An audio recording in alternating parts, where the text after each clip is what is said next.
The vocabulary word we are exploring now is excel.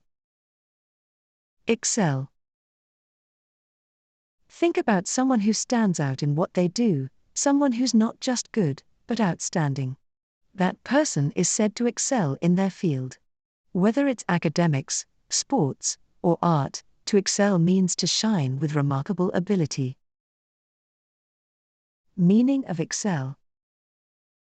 Excel means to be exceptionally good at or proficient in a particular activity or subject.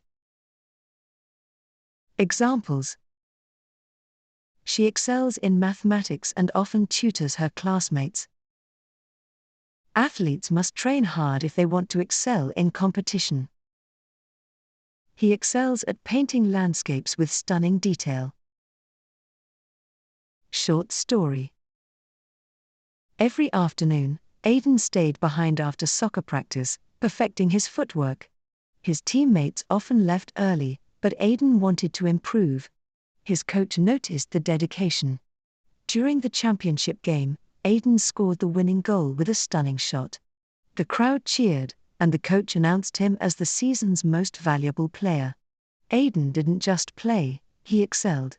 His passion and persistence had paid off.